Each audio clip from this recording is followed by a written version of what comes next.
Hello and good evening, my friends. And I want to tell you, let's do like a gut check just really quick. On the scale of 1 to 10, where are you feeling yourself right in this moment? Like just take a second, say, okay, Sherry Hollenbeck, how am I feeling right now? But don't use Sherry Hollenbeck, use your name. How are you feeling 1 to 10? Drop it down below. Let's just get some transparency out there. And what I want to start out with is this right here. Listen closely, my friends.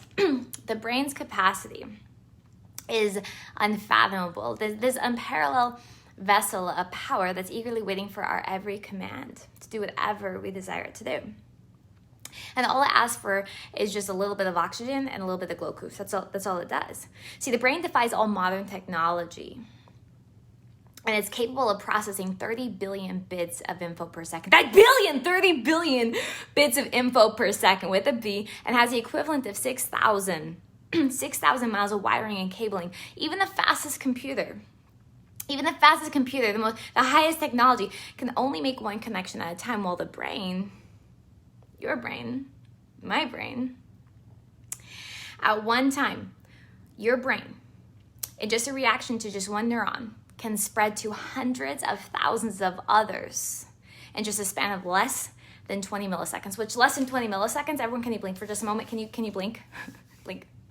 Okay, it is 20 milliseconds is 1/10 of the time it takes for you to actually like blink. So that's what the brain does. So then the question is, well, I gotta check my hair out here a little bit.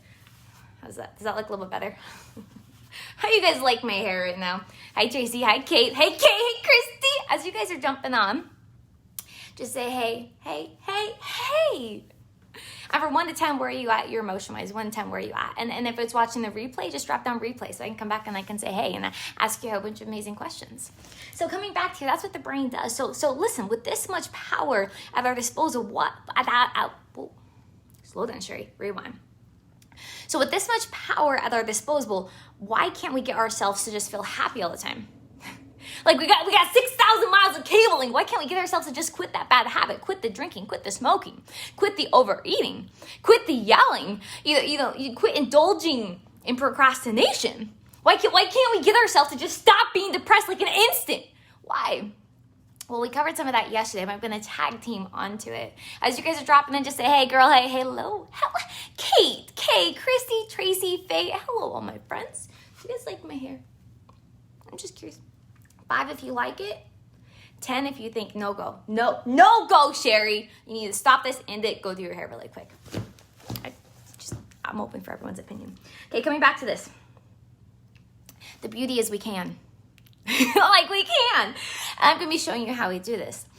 And so each one of us, we have this incredible machine at our disposal, ready for us to condition it. And unfortunately, the problem is nobody gave us the owner's manual, the user manual to this thing called the brain. No one gave us the manual. What the heck? They dropped us off on this earth school, but didn't give us the manual on how to use this brain of ours. So listen, let me introduce to you neuroassociations. Oh my gosh, the brain. The brain, I can actually draw a picture of this. Well, let me draw a picture. How many of you guys are visual people, by the way? Drop a V. A V if you guys are visual learners. I'm a very visual learner. And I want to explain these neural pathways in your head. This is the easiest way I can explain them. Is in your head, there's these pathways, and one's like this little 2-track dirt road, that barely has any like the wagon trail, like back home. My family is like 4th generation Kansas, and we had a whole bunch on the ranch. We had a whole bunch of little tiny 2-trackers. Okay, that's one type of road that you can have in your your brain. And another one. Thank you guys so much for the hearts. I appreciate that. Bentley and I, we love hearts. But then there's another type of highway to where it's like a 8-lane super highway, like the ones here in Vegas. How many of you guys have driven in the Vegas traffic, by the way? How many of you guys have driven in the Vegas traffic, by the way? Can you drop down #Superwoman or #Superman if that's you? Because if you have driven in Vegas traffic, like, take my hat off to you. I take it off, I'd mess up my hair again. So anyway, these neural pathways, I just want you to think about them just as roads. So there's dirt roads all the way up to super 8-lane, super highway Vegas roads. Now, why am I telling you that? Is because what happens is as you indulge in emotional patterns, as you indulge in any sort of pattern, you develop these types of roads. See, a dirt road is a pattern that you don't go to very much. That's why it's a dirt road and not a superhighway. Superhighway is a pattern you indulge in multiple times a day, one you use heavily. A great example of this is, do any of you guys know those people that no matter what, their default emotion, their emotion they go to by default is happy. No matter what's happening in life, they're always happy. How many of you guys know those annoying people? Drop a 2 down below if you guys know those annoying people that always find the good in everything. Doggone them. Okay, or those people that no matter what, they always feel guilty. Like, they could be given the lottery, but they feel guilty that somebody else didn't win it. You know, they could drive a super nice car, and they're guilty they're driving it and not somebody else. So they could drive this really bad car, and they're guilty about exhaust going out to society. Like, they're like, no matter what happens, they're guilty. And so my question really quick, is every single one of you guys have this favorite flavor of suffering, just to level up your awareness.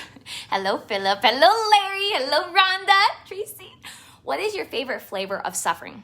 If something happens and you get friction, do you default to guilt, anger, shame, frustration, overwhelm, depression? What is your, drop it down below just to get some interaction here and to let everybody know that we're really not all that different as human beings. I've done this to thousands of people to date. I've had the honor get to speak on stage for now like 6 years, and but I guarantee you, anybody that drops down a comment, I've seen probably at least 600, 700, 800 people have the exact same flavor of suffering. So just drop it down. But what's your favorite flavor of suffering?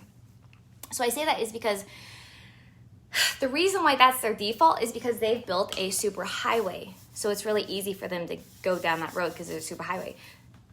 This is an emotion they don't use very much. This is a behavior they don't use very much. This is one they use all the time. Are you guys following? Drop a 1 down below if you're following, 2 down below if you're confused. I'm going to use the 1 following, 2 confused throughout this whole thing just to make sure we're on the same page here.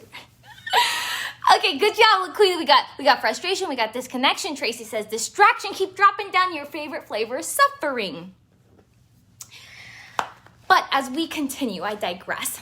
This was exposed during COVID. Did you guys know this in COVID? Happy people found reasons to be happy during COVID. Depressed people found reasons to be depressed. People that yell a lot yelled a lot more. People that felt guilty. They weren't out there helping or doing more. You know, the people, and that's all based on this pathways. So, Sherry, what does this mean? Well, let me bring it back to my notes. I went a little bit too far on my notes. Hold on. Somebody actually proved this. Dr. Merzenich out of University of California scientifically proved that the more we indulge in any pattern, the stronger it becomes. Oh my gosh. Meaning,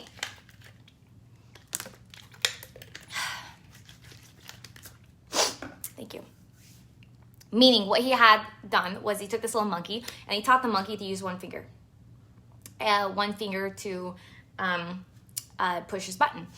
And one finger to do anything. And anytime he taught this monkey to do this one finger, he gave him an intense amount of pleasure. So treats. So the monkey used one finger, intense amount of pleasure. One finger, intense amount of pleasure. One finger, intense amount of pleasure. One finger, intense amount of pleasure. Now let me back up. Before he did this whole entire study, he did this brain map of the brain to see the neural association, the neural pathway that was triggering the finger going off.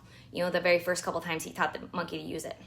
And what happens is the pathway was this little tiny, maybe like that small, it was a little tiny small. And what happened is he kept giving the monkey a whole bunch of pleasure for 90 days. And 90 days later, every time he used his finger, 90 days later, he remeasured the map of the monkey, and the neuro pathway went from a dirt road to a 8-line superhighway. The neural pathway had grown 600% in a matter of 90 days. And then the unique thing that happened after this was the scientists no longer decided to give the monkey any pleasure for using the finger. But the monkey continued to use the same finger. Like, continued to use it, even though he didn't get a reward anymore, he kept using it. Why? Why? Let me tell you why. It's the exact same reason why these people that love smoking at one point in their life but no longer love smoking anymore, but they keep having this compulsion to go and smoke, are those people that at one time they got joy, maybe when they were 18 years old, of drinking, but they don't have the joy anymore. In fact, they hate the fact about drinking. They hate everything about it, but yet they still have this compulsion and they still drink. The reason is the same reason why the monkey kept using the finger even though he wasn't giving it pleasure anymore, is because you can say, quote unquote, you're wired to smoke, quote unquote, you're wired to drink. You're conditioned that way. And what's even worse is, think about these, to bring this into reality, is think about these emotional patterns you default to. So let's say, you default to yelling at loved ones. This is an example in the book. We're in chapter 5, by the way. You default at yelling at loved ones. Well, every single time you yell at loved ones, the only reason why you yell at them, if you do it on a regular basis, is because you have, if it's really easy for you to yell a lot, you guys have this neural pathway right here, this big super highway. Smash the heart bucket if you guys are following. I need some hearts here. Are you following here? This is heavy. Okay. And the worst part is whenever you decide to, if that's your emotional pattern because you build a super highway, every single time you yell, you actually pour some more concrete and you reinforce that highway. You pour another lane to make it a 9 lane instead of 8 lane.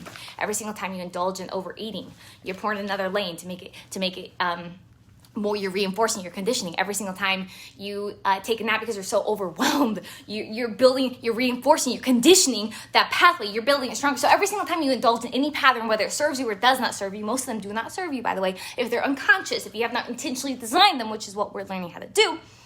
Every single time you indulge in that behavior, you're just conditioning it and you're building more lanes to where it's easier and easier and easier and easier for you just to default without even thinking.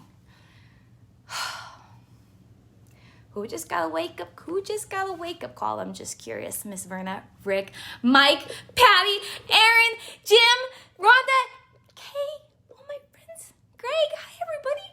I see you guys all sneak on here. As you guys are jumping on here, drop a hey, girl, hey, so I can say hello. Okay, bring it back. Sherry, what are you telling me? Like once I can't ever be changed because I'm wired a smoker, I'm wired a drinker, I'm wired to be a procrastinator, I'm wired to be a yeller. Am I just wired that way forever? The answer is no.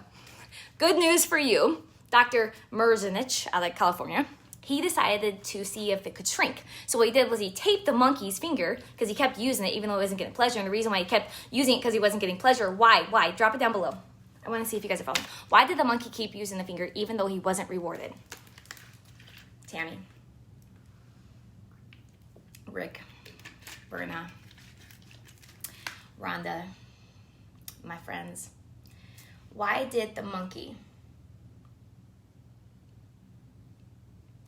keep using the finger even though he wasn't rewarded? Anybody that drops down the correct answer is going to get a present from Bentley, the dog. Have you guys met Bentley yet? Let me introduce you to Bentley. This is Bentley. This is Bentley. Yes, we're working. He's my co-teacher here. Okay, so as you guys do a good job, conditioning Jim, train Tracy, conditioning Rick, self-electrician, habitual conditioning, habit. Tammy says, Kay says, Laquita says, Rhonda says conditioning, Tracy says neural pathway. Brilliant, brilliant, brilliant, brilliant, brilliant. He didn't know any different. You guys are all right, Bill. Bentley, who should you pick? He picks everybody. He loves everybody. Okay, so bring it back. The reason why he did it was exactly what you said, because he had this neural pathway, 6-lane highway going to it. So it's by default he used it. So the beauty is you can change it. What the Dr. Merzenich from University of California, what he did was he taped the monkey's finger down. And what he did was he would not let the monkey use that finger for 90 days. And 90 days later, he went back to go look at the brain, and it was back to a little dirt road. It was back to a normal size. It had shrunk 600% back to normal. That's time to celebrate. Can you guys celebrate? Can you guys drop down the word #win, because that means everybody can change in a second. Or at least, yes, you can change in a second. I'm going to be showing you this. But the purpose of that whole entire science experiment is if you interrupt a pattern long enough, or you can just delay a habit long enough, what happens is the conditioning, the neural pathway will weaken and eventually turn into a dirt road. Okay, spent long enough on that. Coming back to this. Here's what I want to introduce you to is neuroassociation. How is a neuroassociation made? Well, first of all, what a neuroassociation made is anytime you have an intense amount of pleasure and intense amount of pain take place. And whenever I say this, I mean, I want to use the word intense amount of pleasure and intense amount of pain. You guys like intense amount of pleasure? Hit the heart button if you like intense amount of pleasure. I wish I had a heart button on my end. I would just keep hitting it. But anytime you have an intense amount of pleasure or intense amount of pain, that's whenever a neuroassociation can take place. And what happens is whenever a neuroassociation takes place is two things have to happen. Number one, intense amount of pain happens. Bam, the brain looks up and says, okay, what is unique? And the second thing it looks up, it says, okay, what is happening simultaneously that I'm receiving pain? What is happening simultaneously that I'm receiving pleasure? So step one, intense amount of pain or pleasure takes place and the brain looks up, bam, what's unique right now? And what is happening simultaneously? And all of a sudden it makes a linkage. Boom. This equals pain, this equals pleasure. Now, the problem with that, or a great example of that is, let's say the fire. If you're a little kid, you stick your hand in the fire, which how many of you guys have stuck your hand in the fire? Like, be honest, how many of you guys have stuck your hand on the stove or the fire? Tammy, Rick, Sophie, Patty, Jared. How many of you guys have stuck your hand on the stove or in the fire? At least at one time. Drop a hashtag guilty if that's you guys. Well, what happened is that's an intense amount of pain, I would call it. And so the brain looks up and says, okay, what's unique and what's happening simultaneously? Okay, unique is there's this burner that's red, or there's a fire right here, and simultaneously is my hand is in it. So the brain linked up, fire equals pain. Sticking hand in fire equals pain. And that's why you don't do it a second time. Or at least I would hope you don't do it a second time. Some of you guys need a little bit more painful lesson. How many of you guys know some people that would need a more painful lesson than that? Drop a 2 down below. Okay, so, but the problem is there's something called false neuroassociations, and that's what I really want to get to the meat of this tonight. False neuroassociations, they can be deadly. An example of this is the brain doesn't always correctly link up what causes pain or what causes pleasure. An example, Tony uses this consistently in this book, and consistently, anytime I've heard him speak, he talks about this poor little baby. Well, what happens is this baby is born, pops out, and the baby starts crawling. And the baby's crawling onto this counter, and the counter is like, 12 foot tall. And so the baby is crawling uncensored onto this counter, and all of a sudden the baby falls off the counter. What happens to the baby whenever he falls off the counter? Anybody? Drop it down below. What happens whenever the baby, it's not funny, but what happens whenever the baby falls off the 12-foot counter? The baby goes flat, and the baby starts to cry. And the baby feels this intense amount of pain, and the second the baby does, he looks up and he's like, what's happening unique and what's happening simultaneously? Oh my gosh, let's look up what's happening unique simultaneously. Green carpet. Oh my gosh, intense pain, green carpet. And next thing you know, you carrying the baby and you walk into a room with green carpet, the baby goes berserk. Because the baby did a false neuroassociation linking green carpet to pain. Now, did the green carpet have anything to do with the pain? No, the carpet has nothing to do with the pain. However, the brain links up what's happening simultaneously and what's happening unique. So all of a sudden, green carpet equals pain. What actually was the source of the pain, if you look upstream, was the fact that he fell 12 feet off a counter, was the fact that he was walking on the counter and fell 12. That's the source of pain, but the brain doesn't acknowledge that. The brain says, where I felt intense pain at, what was unique and what was happening simultaneously, green carpet equals pain. Now, let me give you some real life situations. The stop suddenly sucks. You are exactly right, Kay. Rick says it does not bounce. You are right. Tracy, you're right. It gets hurt. Good job. You guys give them give Kay and give Rick and give Tracy and give Rhonda some hearts right there. Give them some hearts for having the correct answer. Crowd participation. Okay, so here's some real life stories. This story is actually talked about in the book. This artist actually came to Tony. And this artist was one of the top renowned artists in the entire world. Let's say she's 1% in the world. True story. And she came to him because she couldn't get passionate anymore. She couldn't paint anymore. Her whole entire career was failing because she could not get passionate. She couldn't paint. She just wanted to have passion in her life and she couldn't have it. Hence, her career was failing. So she came to Tony, and Tony did what he's exceptional at and asked 50,000 different questions. And finally, he realized that what happened to her that she didn't tell him in the initial interview was previously, about a year ago, she had this relationship. And the relationship, hi Shane, hi Kim, the relationship was like this intense amount of pleasure, this intense amount of like ecstasy. It was like the most passion she'd ever seen in her entire life. It was like a dream come true. This guy came on a white horse, swept her off her feet. They were gonna get married. Like she was in total ecstasy of passion, like the peak of the peak of the peak of the passion she'd ever felt in her entire life. Higher passion than ever. Artwork, higher passion than anything she ever experienced. Higher passion than anything. Passion. And all of a sudden, bam, the guy checks out. Doesn't even leave a note. He's just gone. So what happened at that time was she felt an intense amount of pain. Yeah, you guys can drop down, oh, that's an intense amount of pain. That would suck. She had no idea why. Like, he had his own stuff going on, but she felt intense amount of pain at that moment. And so whenever her brain looked up, okay, intense amount of pain, look up. What's happening unique? What's happening simultaneously? Oh my gosh, passion. Passion equals pain. Now, did she know this consciously? No, she didn't know that. But subconsciously, her brain did a false neuroassociation and linked passion equals pain. So anytime in her artwork, she tried to get passionate, her brain defaulted and would not allow her to get passionate because her brain had a false neuroassociation, passion equals pain. And every time she tried to get into another relationship to try to recover, she was like, I just can't connect with the guy. Like, I just can't feel it with the guy. I just can't get passion. I just want passion with the guy. I just can't feel it. Well, because what her brain did was whenever she had an intense amount of pain, she looked up what's unique, what's happening simultaneously, passion equals pain, which is why she was not able to get passionate in a relationship again, which is why she wasn't able to get passionate to go do her artwork again. Because listen here, I went way off my notes. But so often we blame the wrong cause and thereby we close ourselves off from possible solutions. So we think green carpet equals pain. Are any of you guys relating to this? I'm just questioning. Drop a 1 if you guys are following, a 2 if you're totally confused, and I'll make sure by the time we're done, you're going to be totally unconfused. I'll make sure we close the gap, my friends. So another example, you want to tell another? This is even a crazier story. This also happened in the Tony Robbins true story. This lady, whenever she was a child, she used to get raped by her father every single night.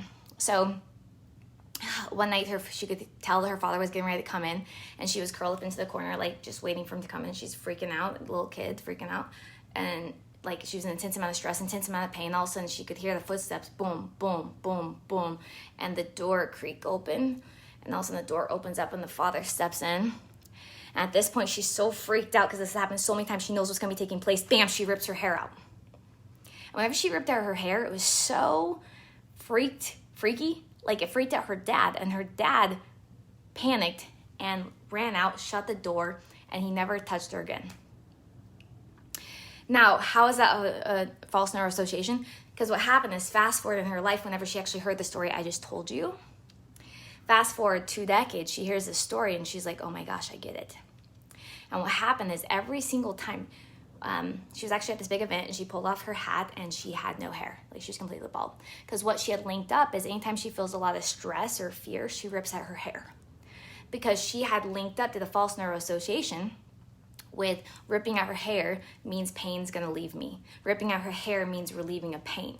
So anytime she felt pain or pressure or stress, she'd rip out her hair. Now, does ripping out her hair really relieve pain, like long term? The answer is no. But the brain doesn't know. Like, the brain doesn't know. Whenever you make a false neuroassociation, all it does is it feels intense pain, intense pleasure. You look up and you're like, hey, what's happening that's unique? You guys, come on with me, like, play with me. What happens every single time? Whenever you have intense pain or intense pleasure, intense enough, the brain looks up and says, what? I'm looking for what? I'm looking for what? I'm looking for what? Drop it down below. It's just playtime. We're all in the sandbox together. We want to play together.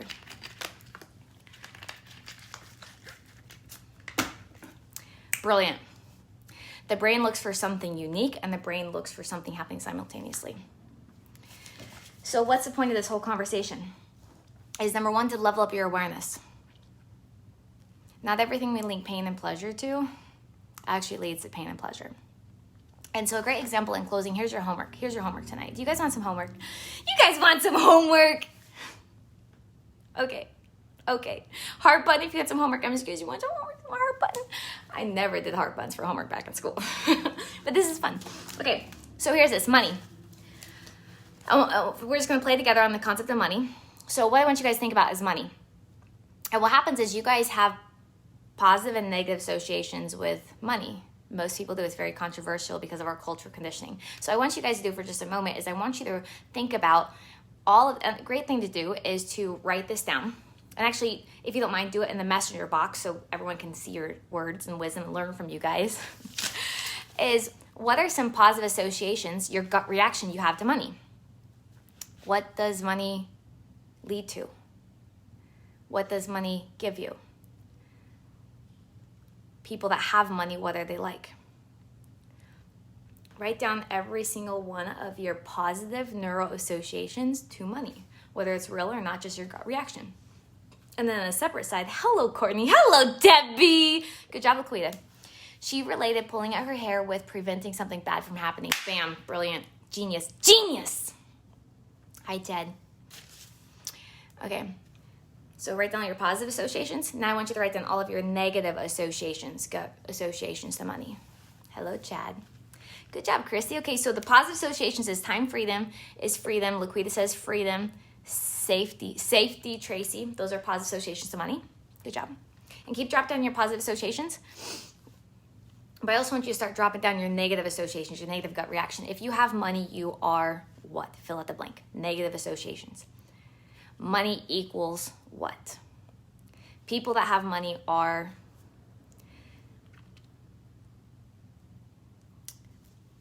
take your time.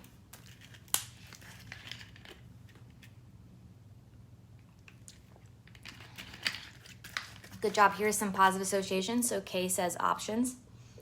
Bill says money does not buy happiness, but it gives you options. Kay says generational generosity. Tammy says blessings. Chrissy says help others. Ted says peace of mind. Good job, Ted. Kay says freedom. Chris says freedom. Good job. Okay, here we go. Now we're going to negative associations. Just keep dropping them down. People that have money are money equals what? In order to get money, you have to be, what negative associations do you have about money? Your gut reaction. So Bill says greedy, Rick says selfish, greedy, and angry. Patty says let's help others. That must be a positive association. Good job, Patty. Tracy says selfish. Laquita says ability to help others in need. That's a positive association. Good job. So as you guys are doing this, I want you to just become super aware. It also draws in moochers. Okay, so there's the positive and negative right there. Laquita, good job. So money gives you the ability to go help others in need, but what money also does is it draws in those moochers. Jim says money relieves pressure. Good job, you guys. Now, one thing I want you guys to go and do, Debbie says money, family becomes very needy. Ooh, yes. Stuffy. If you have money, you're stuffy. Good job, you guys. Ron says greed, rudeness, selfishness. Very good. Okay, so now here's one thing I want to give you a heads up on. You guys have negatives and you have positive associations. We're just playing with money right now. Which one do you think has a stronger pull? Like which one do you think your nervous system will be more pulled to, the negative or the positive? I don't know. It depends on how strong each one of those are. But one thing I do want to tell you is if you have negative associations and positive associations to one certain thing in your life, then your brain gets these mixed signals. And your brain doesn't know whether money equals pain or money equals pleasure. It gets super confused. When it gets super confused, it gets overwhelmed, and then it doesn't make a move. And that's why you start to lose momentum. You start to lose motivation. You're not able to be decisive because your brain does not know whether money equals pain or money equals pleasure. Well, if you give your brain mixed messages, because mixed neural associations are pain and pleasure, if you give yourself all this sorts of mixingness, then you get a mixed result, a mixed action. That's why sometimes you can have a lot of success and make money, and there's other times, next thing you know, you're not making money. It's like you hit a certain thermostat, you're a 69%er. And the second you hit 70, 71 years, 71% or 72%, your brain's like, no, I'm not that, I'm a 69er. Even though you want money, as soon as you hit over this threshold, all of a sudden you can't have money because the negative associations start to kick in. You guys following this one? If you're getting it too, if you're like super confused. So, to bring it home, here's the homework. What I want you guys to go ahead and do is, for your homework tonight, is I want you to go ahead and write down the one area of your life you really want to improve in. Whether it's your physical body, which equals your energy levels, whether it's your love life, your passion, your ecstasy area, whether it's your financial issue, the money we're just talking about. Maybe it's your happiness. But what's one area in life you want to increase? I know you want to do it. I know you guys are all overachievers. I know you guys are all overachievers. By the way, go ahead and do hashtag guilty if you're an overachiever, if you feel like you want to do more, you want to be more, you want to serve more, you want to become more. If that's you, drop down hashtag guilty. I know that's you guys because I know almost every single one of you guys on here. But I want you just to pick one, just one for this homework tonight. And we're going to be working on that one for the next couple chapters. And I want you to gut reaction, just write down for about 10 minutes, write down all your positive associations to it and all your negative associations to it. And you'll be impressed with what do you really associate with money or whatever your thing is. What do you really associate negatively and what do you associate positive? And then that gives you your ability to bring it to awareness and then you can start questioning it, which we'll go into that. And so one thing I want to tell you guys is, again, we got 2 more days. We're going to be doing this one-on-one coaching session for one lucky winner. We have all these entries I'm super excited about. So if you guys want to share this, drop down the word shared and you share the button and you share it out to people to get this message out to the whole entire world between you and I. Then you'll be entered into the one-on-one drawing and then we'll draw one person out for the one-on-one coaching session. It'll be like 30 minutes, but it'll be intense. We'll get to know about everything about 7 different generations back. Just maybe some of you guys don't want to do that. But anyway, the homework tonight, finish your homework. Tomorrow, I'm going to give you step number 2. This is step number 1. Tomorrow, I'm going to give you step number 2. And in the meantime, can you guys do me a favor? Can you hashtag value if you guys got value out of this? Also, drop down what was the most helpful point you got out of this. This is going to really help me reflect how deep I can go and how not deep I can go. Just write down your most insightful or breakthrough moments you had on this. And also, my third favor, I know it's a lot, but my third favor is, can you guys have the most incredible, the best night of your entire life? Can you do that for me? All right, thank you guys. I love you. Have a most amazing night tonight. Bye, guys.